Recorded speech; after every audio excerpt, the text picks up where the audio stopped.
going into ECU, this will be the third time that you face ECU quarterback Holton Ahlers.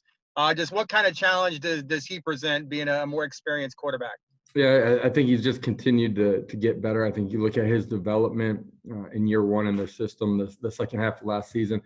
Guy made a ton of plays with some skill makers outside that are dangerous as well. A big, strong kid, too, that has the ability to pull the ball down, extend plays, and make plays past the line of scrimmage with his feet, too. So it's something that we got to do a great job of having the ability to rush the passer, but also keep our rush lanes so we're not allowing him to get outside the pocket. Josh, do you guys have any update on the transfers going into this weekend's game?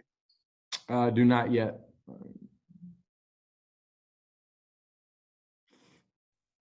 Josh, when Trey Nixon got hurt last week, you guys moved to Ryan O'Keefe in four wide, and I was wondering what Ryan has done to earn that spot.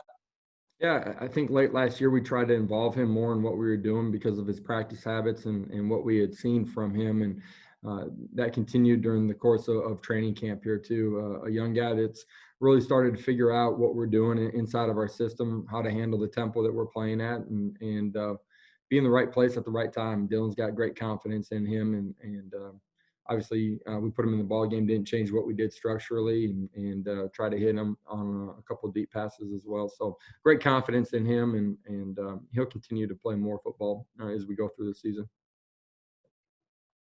On that topic, Coach, do you have an update on Trey Nixon for this week in his? Don't have a update on him yet. Where we're going to be at when kickoff comes.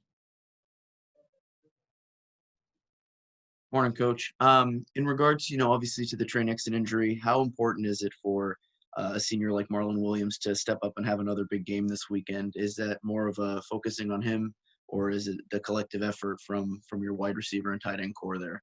I think when opportunities present itself, when Marlon has that opportunity, you want him to play at a high level. He did that. He's done that. I think Dylan, again, has a ton of confidence in him. But it's never just one guy. When you're throwing football, if they're able to key on one guy, you're going to end up getting bracketed, double, push the safety over to help the other defender in space. So we got to have balance and based on what we're seeing coverage-wise, attack the right area of the field.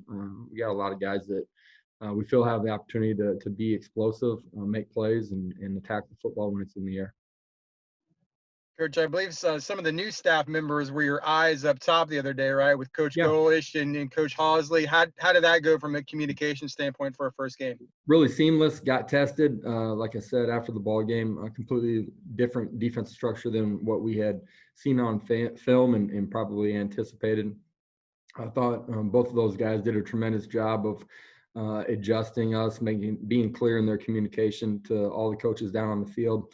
Where their defense structure was aligning and help us get a quick adjustment to the right places in the pass game and run game.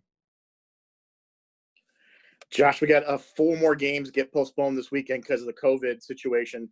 How much of an extra challenge is it for you guys to not only focus on ECU, but then worry about keeping your guys healthy and safe and ready to prepare that way as well?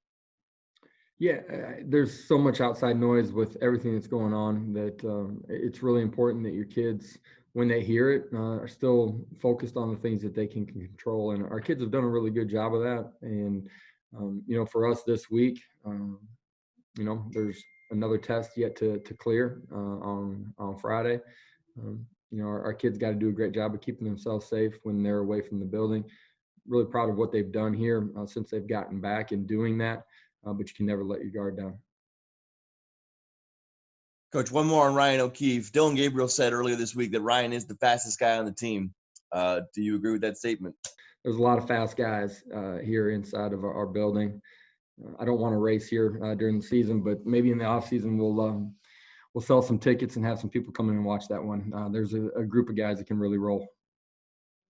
The UCF Georgia Tech game on ABC last week got really good TV ratings. This week's game against ECU is going to be on ABC as well. What is the impact of getting, national TV games like that?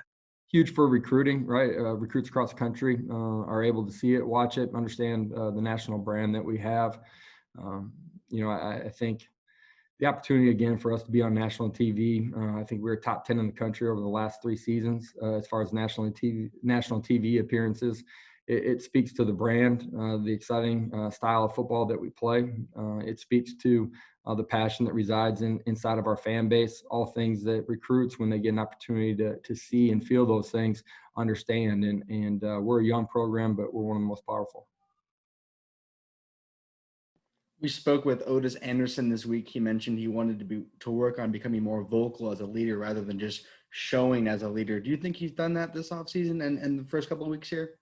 I think in some ways it was tough for a lot of our kids to do those things because of us being away from each other for so long. Those guys in their maturation and growth as a leader are taking those steps inside of our program ever since we've gotten back. And they did that while they were away from us as well. But I think certainly once you're inside the building together and you have daily contact with each other, you're able to communicate and do more of those things. And that's the evolution of a lot of your young players as they grow into mature, great leaders inside of your program. It's the steps that Otis has taken too. The first step in doing that is it being important to you and making the conscious decision that's something that you're going to invest in. He does a great job with our young running backs of coaching those guys up. We're just on the field today for a walkthrough, and you can hear him talking about protections with a Johnny Richardson. Those are the little things that all add up to you taking those steps and making a huge impact inside the program. Josh, ECU coach Mike Houston referred to UCF's high-powered offense as Mike Tyson in his prime. You know how you guys put teams down early on. How important is it for you guys tempo-wise to get out to an early start and get an early lead? We want to start fast. Everybody in America wants to start fast, and you want to finish strong. If it doesn't happen early in the game, that's okay too. We talk a lot about that as an offense, that the rock isn't necessarily going to bust wide open right away. It's okay if it's not going perfect. It's 11 guys operating as one. We might have had one guy that was off a little bit, and settle down and focus on your job and handle your job at a really high level, and we'll get going.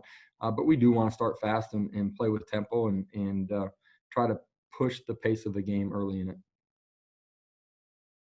Coach, yesterday, Coach Tucker said that Greg Mcrae has had some good practices this week. What have you seen from Greg on the practice field? Because after last week's game, he got rolled up pretty badly. Yeah, he's been on the field, has had no problems, been ready to go ever since we got back. And our medical team's done a great job of making sure that he's at 100%. He looks and feels great, and expect him to have a big ball game. Okay, thank you, Coach. Thanks, everybody. And we'll be back on Saturday. Thanks, Coach. Thanks, Coach. Good luck. Thank you, Coach. Good luck.